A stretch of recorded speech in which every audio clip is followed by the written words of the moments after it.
నాలుగో అధ్యాయము అపోస్తల కార్యములు 4వ అధ్యాయము మొదటి వచనం నుంచి మనం చూసుకోవడానికి మరొకసారి ప్రయత్నం చేద్దాం.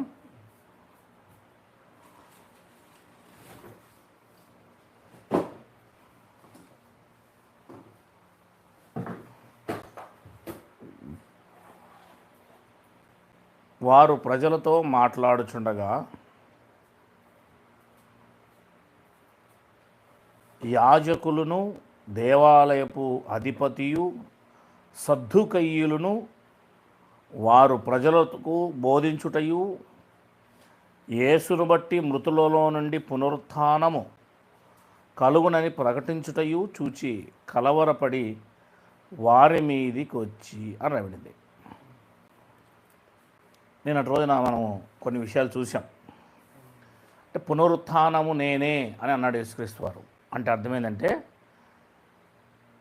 యేసుక్రీస్తు వారు సిలువ వేయబడి, యేసుక్రీస్తు వారు సమాధి చేయబడి, యేసుక్రీస్తు వారు తిరిగి లేచినాడు చూడు, దాన్ని పునరుత్థానము అంటే నేనే పునరుత్థానము అని అన్నాడు ఆయన.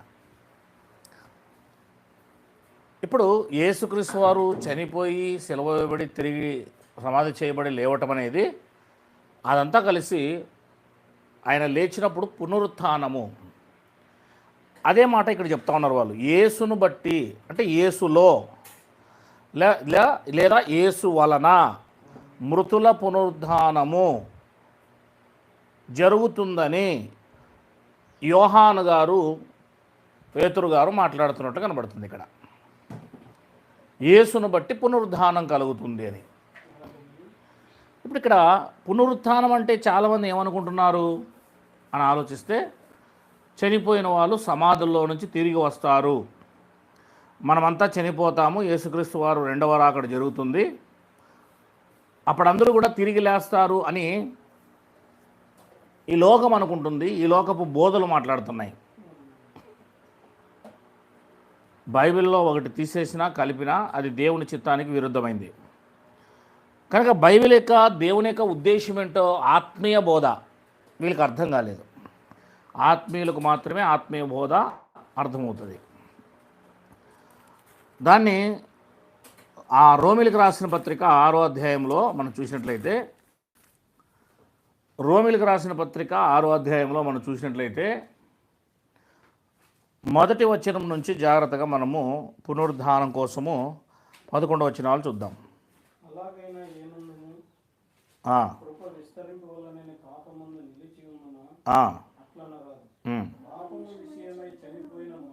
అది పాపం విషయమై చనిపోయిన మనము ఇక మీదట ఎలాగు దానిలో జీవించుదుము అని రాబడించండి. అంటే పాపం విషయమై చనిపోయారు. ఎలా చనిపోయారు అనేది కింద రాయబడింది. క్రీస్తు యేసులోనికి బాప్తీసం పొందిన మనమందరము ఆయన మరణంలోనికి బాప్తీసము పొందితమని మీరు ఎరగరా. అంటే ఇప్పుడు ఎవరైతే బాప్తీసం తీసుకున్నారో వాళ్ళు ఏమయ్యారు? పాపం విషయమై అది ఇక పాపం చెయ్యము, మా పాపాలన్నీ కూడా సమాధిలో పెట్టేశాము, పాపం విషయమై మేము మరణించాము, పాపం విషయమై మేము చనిపోయాము అని డిసైడ్ అవ్వాలంట. ఎప్పుడైతే పాపం విషయమై మరణించామో అంటే బాప్తీసం తీసుకోవడమే మరణించటం అంటుంది ఇక్కడ బైబిల్. దాన్నే మరణించటం అంటుంది. 4వ వచనం. కాబట్టి తండ్రి మహిమ వలన క్రీస్తు మృతుల్లో ఉండి ఎలాగో లేపబడినో అలాగే నూతన జీవము పొందిన వారమై నడుచుకున్నట్లు మనము బాప్తీసం వలన మరణములో పాలు పొందుటకై ఆయనతో కూడా అది యేసులో మనం ఏమయ్యాము? పాతిపెట్టబడ్డాము. యేసులో మనం ఏమయ్యాము? చనిపోయాము. యేసై చనిపోయినప్పుడు నువ్వు కూడా చనిపోయావు ఆయనలో సాదృశ్యంగా. యేసై పాతిపెట్టబడినప్పుడు నువ్వు పడ్డావు సాదృశ్యంగా. కింద రాయబడి చూడండి. మరియు ఆయన మరణం యొక్క సాదృశ్యమందు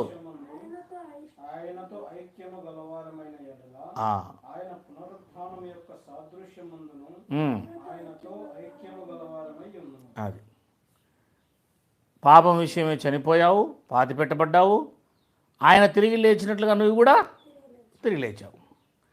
ఇప్పుడు యేసుక్రీస్తు వారి పునరుద్ధానం, నేనే పునరుద్ధానం అన్నాడు కాబట్టి ఇప్పుడు మనం యేసుక్రీస్తు వారు తిరిగి లేచారు అంటే మనం బాప్తిసం తీసుకొని కూడా మనం ఏమయ్యాము? పునరుద్ధానం అయ్యాము. బాప్తిసం తీసుకోవడం వల్ల మనం కూడా ఏమయ్యాము? అయిపోయి. ఇది పునరుద్ధానం అంటే.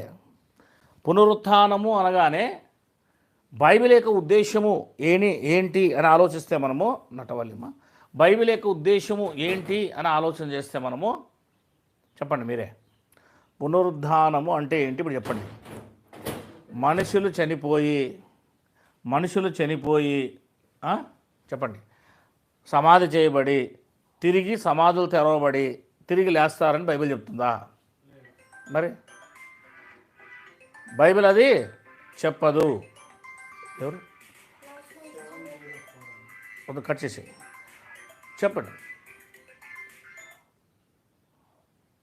లైవ్ అట్లే ఉంది కదా.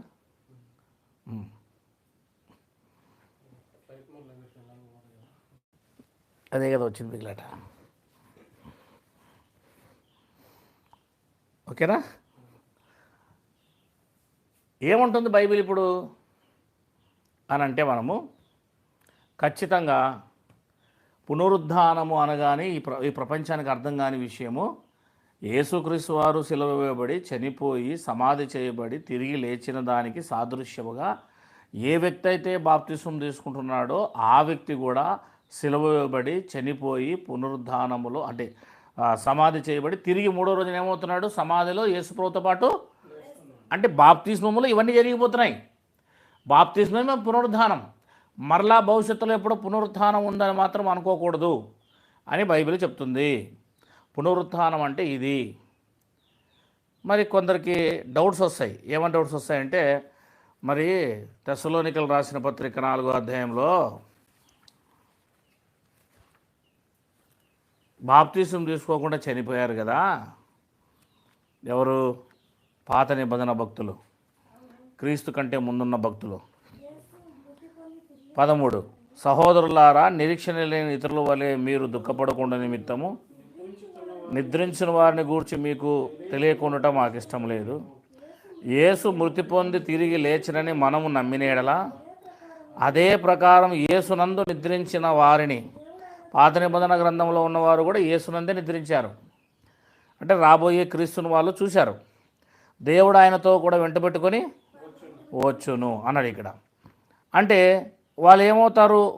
15వ వచనం, మేము ప్రభు మాటను బట్టి మీతో చెప్పున్నదేమనగా ప్రభు రాకడ వరకు సజీవులమై నిలిచి ఉండు మనము నిద్రించిన వారి కంటే ముందుగా ఆయన సన్నిధి చేరమంటూ ఆర్భాటముతోనూ ప్రధాన దూత శబ్దముతోనూ దేవుని బూరతోనూ పరలోకము నుండి ప్రభువు దిగవచ్చును. క్రీస్తునందుండి మృతులైన వారు మొదట క్రీస్తునందుండి మృతులైన వారు ఏమవుతారంటుంది బైబిల్? మొదట లేస్తారు. ఎవరు? బాప్తిసం తీసుకోకుండా అంతకుముందు ఉన్నారు కదా, బ్రతికి ఉన్నారు కదా, వాళ్ళంతా ఏమవుతారు? లేస్తారు. ఎట్లా లేస్తారు అని ఆలోచన చేస్తే ఇక్కడ మనం జాగ్రత్తగా బాప్తిసం తీసుకోవడం వల్ల మనం పునరుద్ధానం చెందాము. వారు బాప్తిసం తీసుకోలేదు కనుక వాళ్ళు ఏమయ్యారు? వాళ్ళ పాపాలలో వాళ్ళు చనిపోలేదు, వారు పరదేశికి వెళ్ళిపోయారు, నిద్రించారు.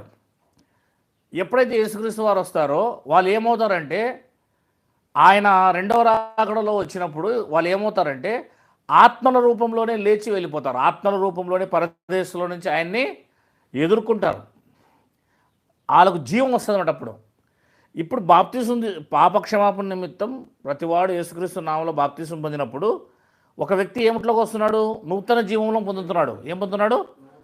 వాళ్ళకి ఇంకా నూతన జీవం లేదు. నూతన జీవం ఎప్పుడు పొందుకుంటారు అంటే యేసుక్రీస్తు రెండవ రాకడలో వాళ్ళు నూతన జీవాన్ని పొందుకుంటారు. అంటే అర్థం ఏంటి? వాళ్ళ ఆత్మలు జీవంలోకి వస్తాయి.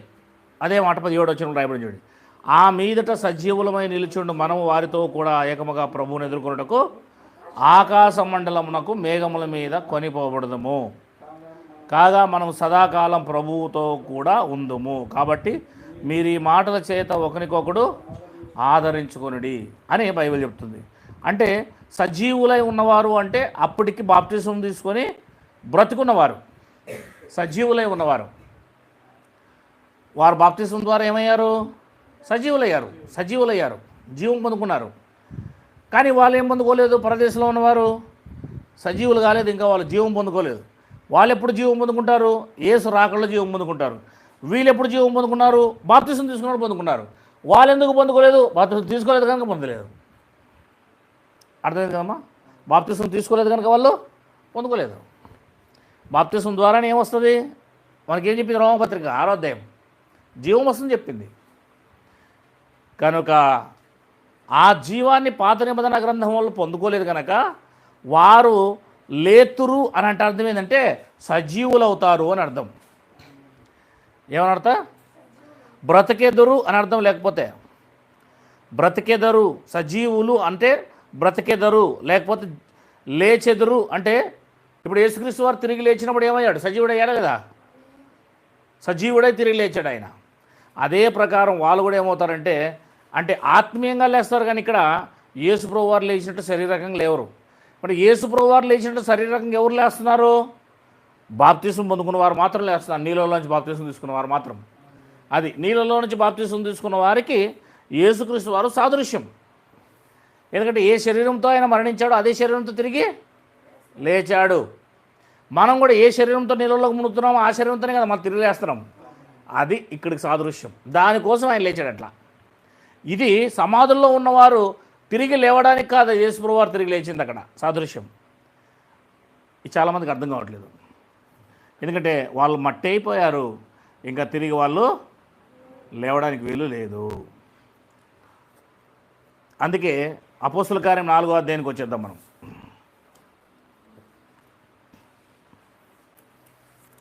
రెండవ వచనం చదవండి.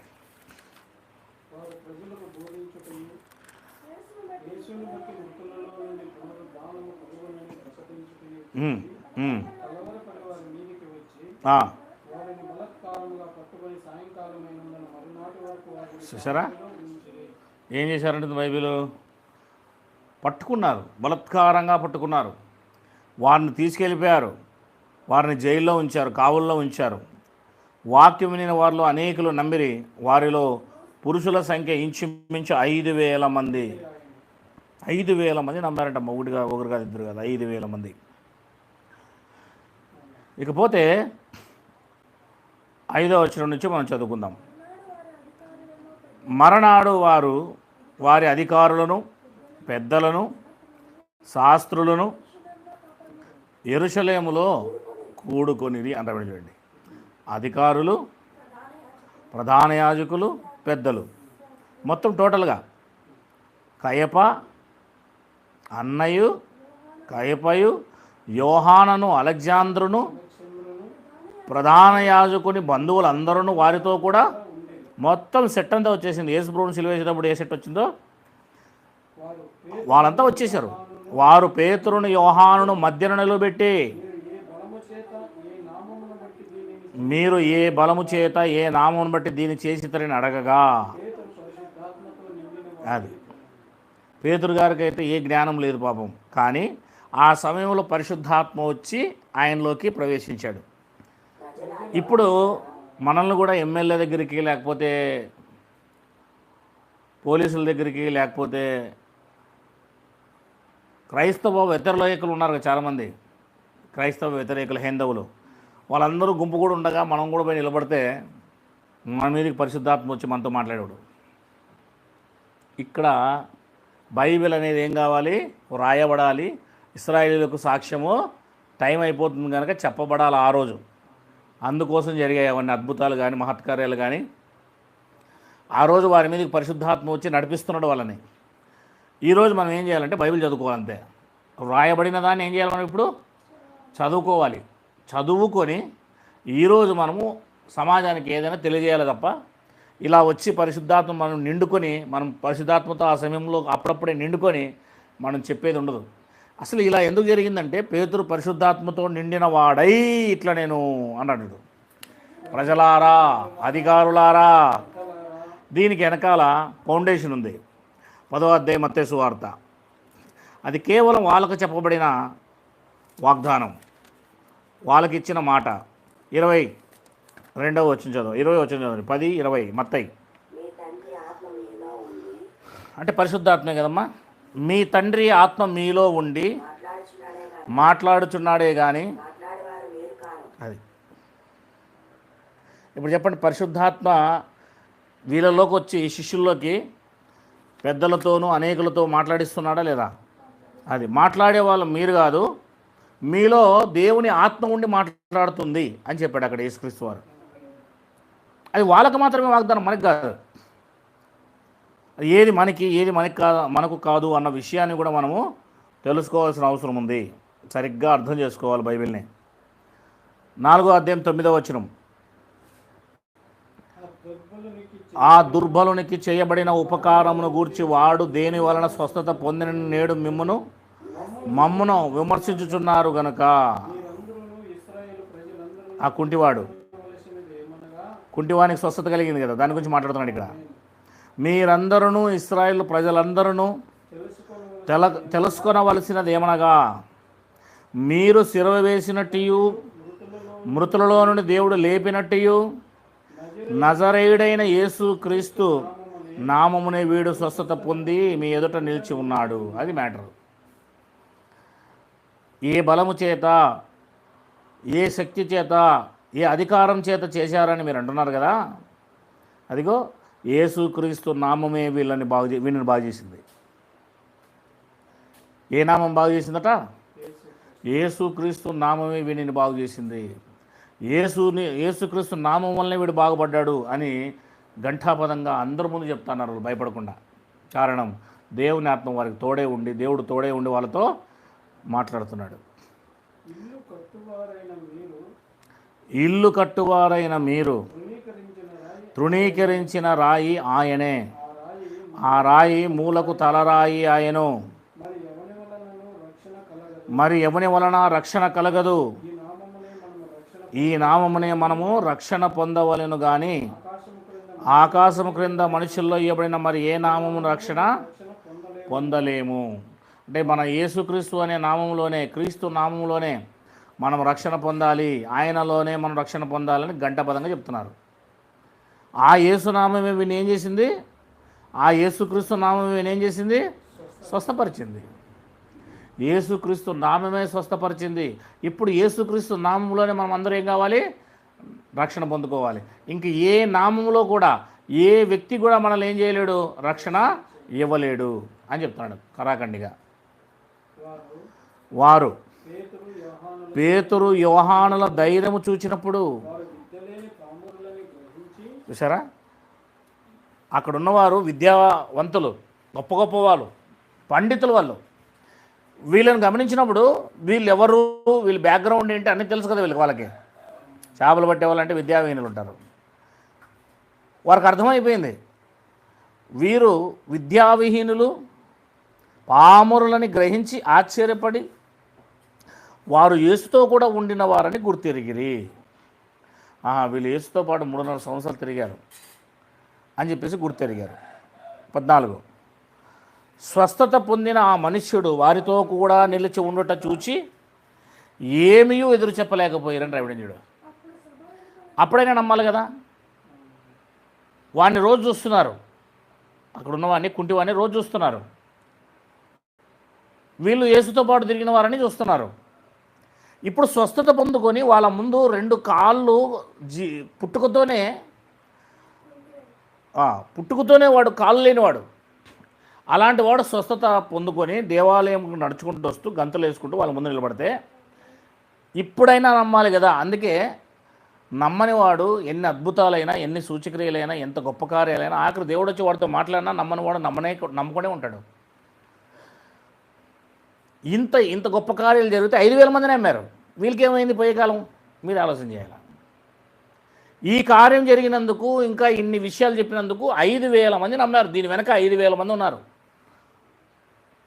5,000 మంది సామాన్య ప్రజలు నమ్మితే పండితులు, గొప్పవాళ్ళు, శాస్త్రులు, ప్రధాన యాజకులు అనేవారు ఒక్కడు నమ్మలేదు. చూసావా?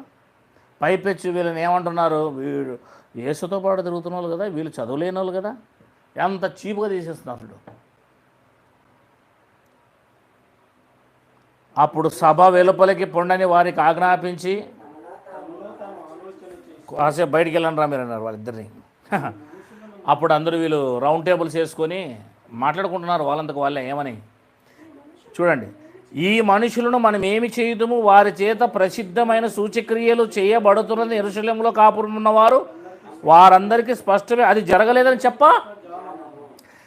ఇదే కాదు, యెరూషలేములో వీళ్ళ ద్వారా సూచక్రియలు అద్భుతాలు గొప్ప గొప్ప జరుగుతున్నాయి.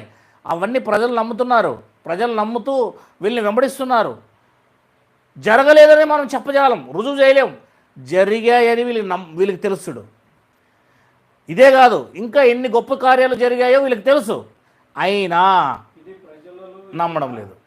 చూసారా, నిజముగా స్వస్థత జరిగిందన్న విషయం తెలిసి కూడా నమ్మడం లేదంటే వీళ్ళు ఎంత మూర్ఖులై ఉండాలి, ఎంత కఠినులై ఉండాలనేది ఆలోచన చేయప్పుడు. ఇక్కడ అంతో ఇంతో విద్య గలవాడు, అంతో ఇంతో తెలివితేటల మీద ఉపయోగపడేవాడు దేవుణ్ణి ఎప్పటికీ నమ్మలేడు. దేవుని దగ్గర నుంచి నమ్మినా కూడా వాడికి తెలివితేటలు అడ్డం వస్తాయి. వానికి మానవ సంబంధమైన, ప్రకృతి సంబంధమైన, దయ్యాల సంబంధమైన తెలివితేటలు అడ్డం వచ్చి అన్నీ కూడా ప్రశ్నలు వేసుకుంటూ జీవితాన్ని అంతా నాశనం చేసుకుంటాడు.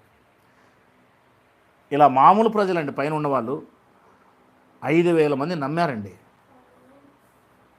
కానీ మీరు 5వ వచనం నుంచి ఇప్పుడు చదువుతున్న చూడ కిందికి వీళ్ళంతా కూడా మొత్తం టోటల్ యేసుక్రీస్తు వారిని సిలువేసిన క్యాడర్, గొప్ప గొప్ప పాండితులు వీళ్ళు, పాండిత్యం ఎరిగిన వాళ్ళు వీళ్ళు, మహానుభావులు వీళ్ళు, చెప్పాలంటే శాస్త్రులు వీళ్ళు.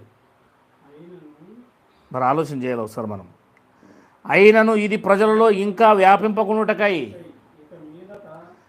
ఇక మీదట ఈ జనము నుండి ఈ నామం బట్టి ఏ మనుష్యునితోనైనను మాట్లాడకూడదని మనము వారిని బెదరపెట్టవలనని చెప్పుకుండ్రి. బెదరగొట్టాలా? మళ్ళీ వాళ్ళంతా ఏం మాట్లాడుకున్నారు? లోపల రౌండ్ టేబుల్స్ వేసి ఏం మాట్లాడుకున్నారంట, ఆఖరికి మనం కూడా నమ్ముకుందాం రా అని అంటే బాగుంది కదా. రౌండ్ టేబుల్స్ వేసుకొని వీళ్ళందరూ ఎవరిని నమ్ముకోకుండా చేయాలరా. యేసును బట్టి ఎక్కడెక్కడ బోధ చేస్తున్నారో వాళ్ళందరినీ మనము కట్టడి చేయాలి, బెదిరించేద్దాం, భయపెట్టేద్దాం. చూసారా, క్రీస్తు నమ్ముకున్న వాళ్ళు ఏడన్నా బెదిరి పెడితే బెదురుకుంటారా? చంపితే కూడా చావడానికి సిద్ధంగా ఉన్నారు. అప్పుడు వారిని పిలిపించి లోపలికి, మీరు యేసు నామమును బట్టి ఎంత మాత్రమును మాట్లాడకూడదు, బోధింపకూడదని వారికి ఆజ్ఞాపించిరి. అందుకు పేతురును యోహానును వారిని చూచి, దేవుని మాట వినుట కంటే మీ మాట వినుట దేవుని దృష్టికి న్యాయమా? మీరే చెప్పుడి. మేము కన్నవాటిని విన్నవాటిని చెప్పక ఉండలేమని వారికి. చూడండి, ఆలోచన చేయండి ఒకసారి. మరి వీళ్ళు ఎలా ఉన్నారో ఈరోజు మనం ఎలా ఉన్నామో ఆలోచన చేయండి. అమ్మ 70 మంది సన్హెద్రిన్ సభ అంటారు దాన్ని, సన్హెద్రిన్ సభ. అక్కడ ఉన్న వాళ్ళందరూ కూడా గొప్ప పండితులే. అలాంటి పండితుల మధ్యలో పామరులైన వీళ్ళు, చదువు కూడా రాని వీళ్ళు నిలబడి యేసుక్రీస్తు కోసం ఏమని మాట్లాడుతున్నారంట? దేవుని మాట వినాలా, మీ మాట వినాలా అని అడుగుతున్నాను. మరి రేటుగా ఇట్లా చెప్పగలమా మనము? చెప్పండి. డాడీ, మమ్మీ, నీ మాట వినాలా, యేసయ్య మాట వినాలా, దేవుని మాట వినాలా, తల్లిదండ్రుల మాట వినాలా చెప్పగలం మనము? ఈరోజు వచ్చి భార్య నేను చర్చికి రాను అంటుంది భర్తతో. అప్పుడు ఈయన నీ మాట వినాలా, నా మాట, దేవుని మాట వినాలా అని ఏం చేయాలి? ఆయన ఈ డైలాగ్ చెప్పాలా. కానీ నువ్వు ఆగిపోయినందుకు నేను ఆగిపోయేదను. ఏంటి అమ్మా?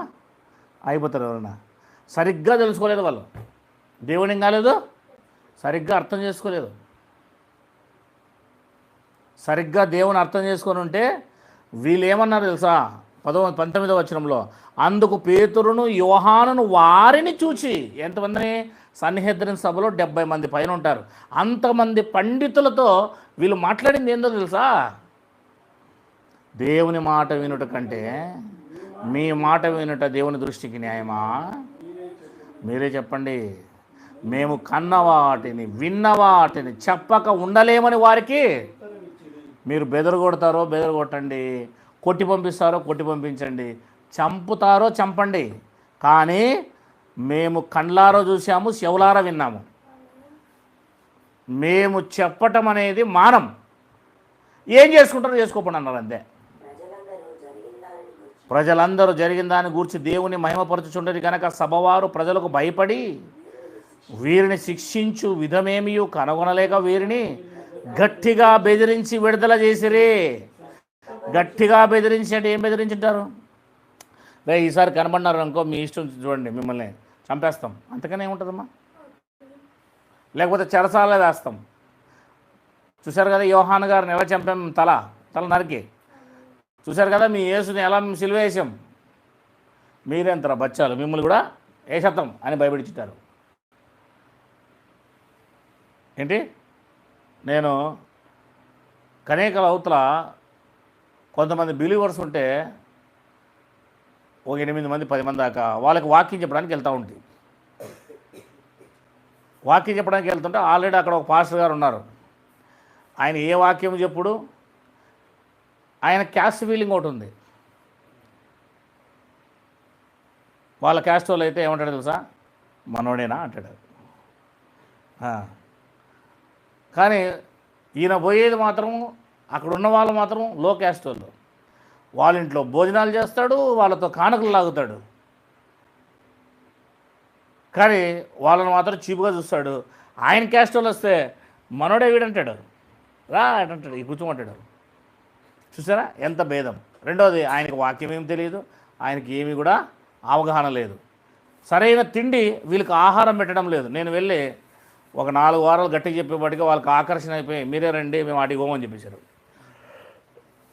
అలా పోతూ ఉంటే ఆయన ఏం చేశాడు, నన్ను ఏం చేసుకోలేక అక్కడ ఉన్న వాళ్ళని ఏం చేసుకోలేక ఒక గూండాకి చెప్పాడు.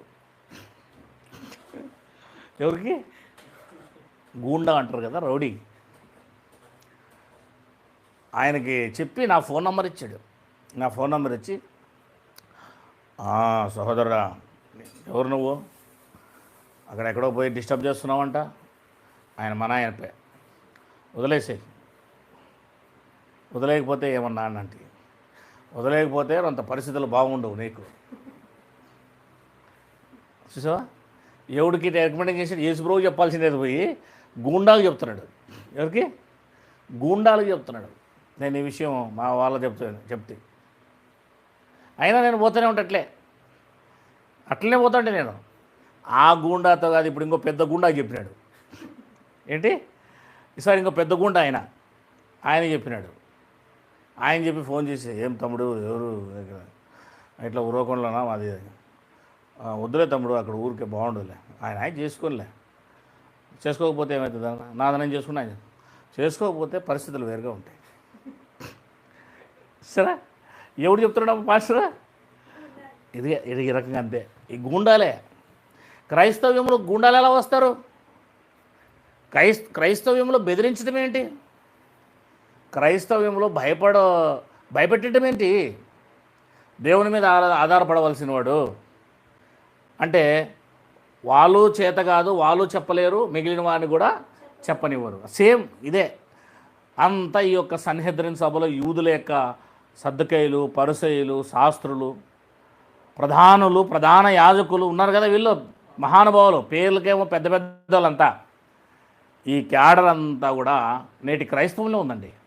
నేటి క్రైస్తవంలో ఉంది. నేటి క్రైస్తవంలో చచ్చింది ఇప్పుడంతా.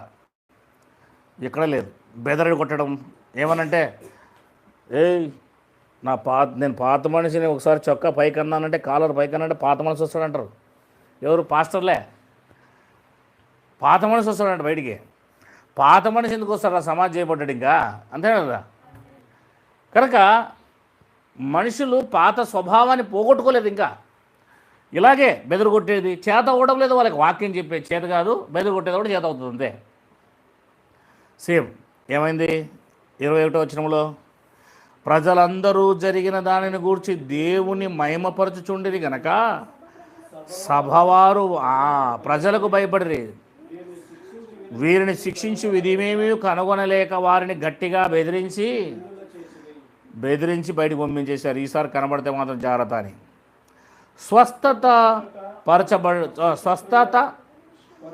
స్వస్థపరచుట అను ఆ సూచిక్రియ ఎవని విషయంలో చేయబడినో వాడు 40 years కంటే ఎక్కువ వయసు గలవాడట. అది 40 ఏళ్ళ కంటే పెద్ద వయసు గలవాడు. అంటే 40 ఏళ్ళ నుంచి దాదాపుగా ఏం చేస్తున్నాడు? కాలు లేక తన వయసు వచ్చినప్పటి నుంచి కుంటుతా కూడా లేడు, మోసుకొని వస్తున్నాడు అతన్ని. కొంతమంది మనుషులు అతను ఏం చేస్తున్నారు? మోసుకొని వస్తున్నారు. అట్లాంటి వాడు ఇప్పుడు తిరిగి లేచి నిలబడి వీళ్ళ మధ్యన నిలబడున్నాడు. వీళ్ళు మాట్లాడుతున్న మాటలన్నీ వింటున్నాడు. దేవాలయంలోకి వచ్చేసాడు. అది మ్యాటర్ అమ్మా. 23వ వచనం, వారు విడుదల నొంది తమ స్వజనుల యుద్ధకు వచ్చి ప్రధాన యాజకులను పెద్దలను తమతో చెప్పిన మాటలన్నిటినీ వారికి, అది మమ్మల్ని ఇలా బెదరగొట్టారు, మమ్మల్ని ఇలా పట్టుకుపోయారు, మమ్మల్ని ఇలా యేసయ్య కోసం చెప్పొద్దని చెప్పినారని చెప్పేసి ఇవన్నీ వెళ్ళి సంఘానికి చెప్తున్నారు. ఆ సంఘమంతా విని ఏక మనసుతో దేవునికి ఇట్లు బిగ్గరగా మొరపెట్టిరి, నాథా, నీవు ఆకాశమును భూమిని సముద్రమును వాటిలోని సమస్తమును కలగజేసిన వాడవు. అన్యజనులు ఏలా గల్లంతు చేసిరి, ప్రజలెందుకు వ్యర్థమైన ఆలోచనలు పెట్టుకునిరి. ప్రభు మీదను ఆయన క్రీస్తు మీదను భూరాజులు లేచిరి, అధికారులను ఏకముగా కూడుకొనిరి అని నీవు పరిశుద్ధాత్మ ద్వారా మా తండ్రియు నీ సేవకుడైన దావీదు నోట పలికించితివి అని ముందుగానే ఇది 2వ కీర్తనలో ఉండే విషయం. ఇది వాళ్ళందరూ కూడా ప్రార్థన చేస్తున్నారమ్మ ఈ రకంగా దేవుణ్ణి.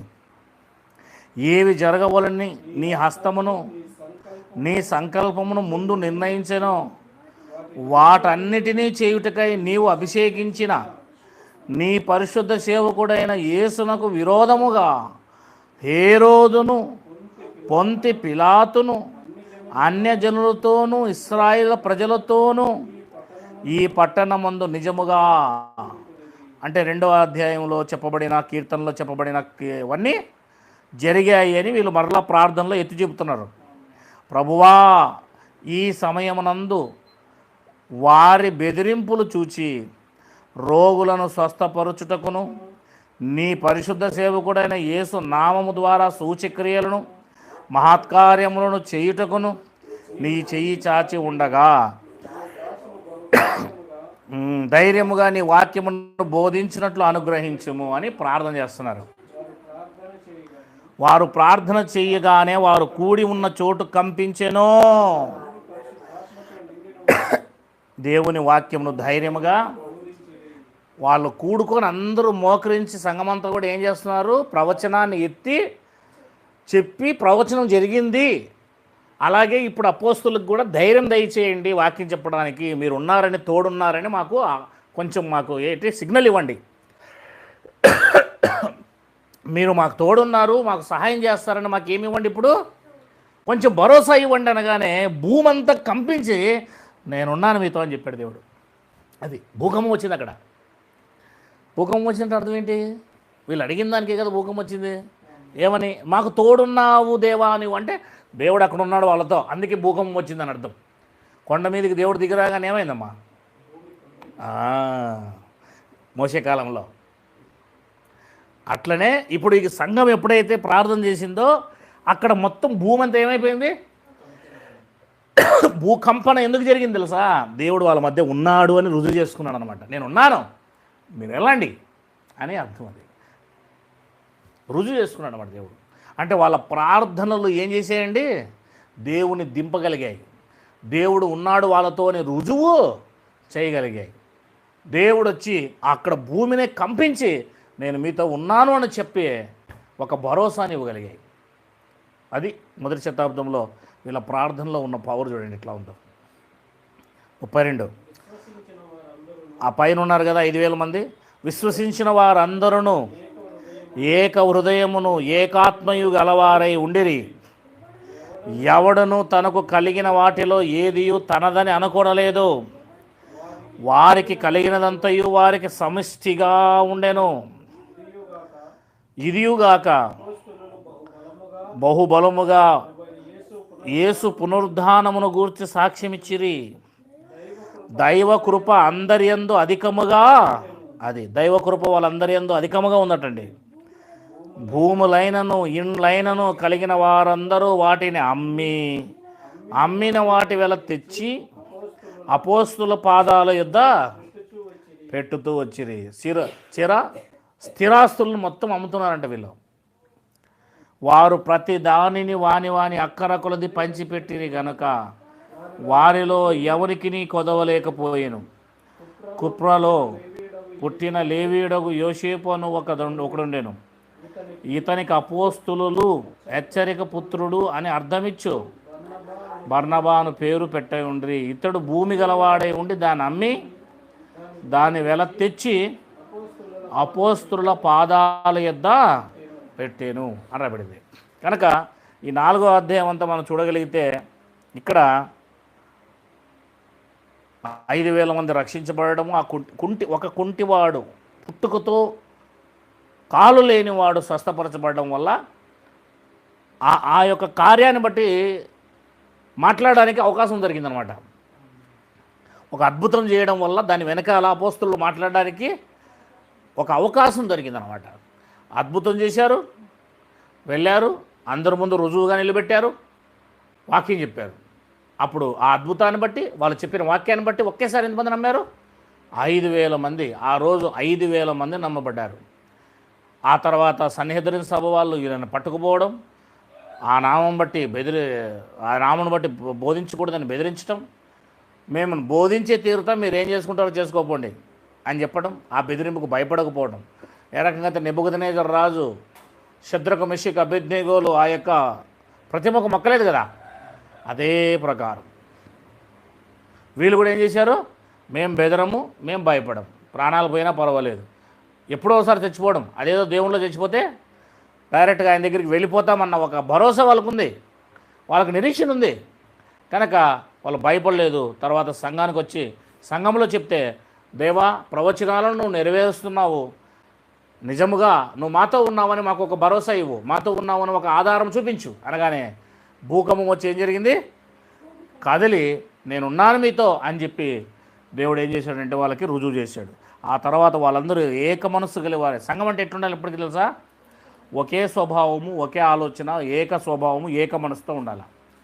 అట్లా సంఘం ఒకే స్వభావంతో ఉండి మరి వారికి అక్కర కొలది దేవుడి సేవ కొరకై, దేవుడి పని చేయడానికై, స్వార్థ కొరకై వాళ్ళకు ఉన్నవన్నీ అమ్మేసి పని చేసుకున్నారంట. ఊరుకోరు, మీరు ఇలా వెళ్ళిపోండి, మీరు ఎలా వెళ్ళిపోండి, స్వార్థ చేయడానికి తీసుకోండి పోండి అని చెప్పేసి గొప్పగా ఆ రోజుల్లో సేవ జరిగిందండి. అవన్నీ బాగున్న వాళ్ళందరూ అమ్మేసుకున్నారు, లేని వానికి ఇచ్చారు, పంచారు, అందరికీ సమానంగా పంచారు. పంచి వీళ్ళు ఏం చేయాలి? ఇప్పుడు దేవుని పనికి వెళ్ళిపోవాలి. అప్పుడు ప్రబలంగా ఏమవుతుంది? దేవుని సువార్త జరుగుతుంది. ఆ రకంగా ఇక్కడ బైబిల్ చెప్తుంది. వాళ్ళు ఆ రోజుల్లో వాళ్ళు అనుకోలేదు, సర్వమును దేవునికి వాళ్ళు ఇవ్వడానికి, దేవునికి సమర్పించుకోవడానికి ముందుకు వచ్చినట్లుగా మనకు బైబిల్ చెప్తుంది.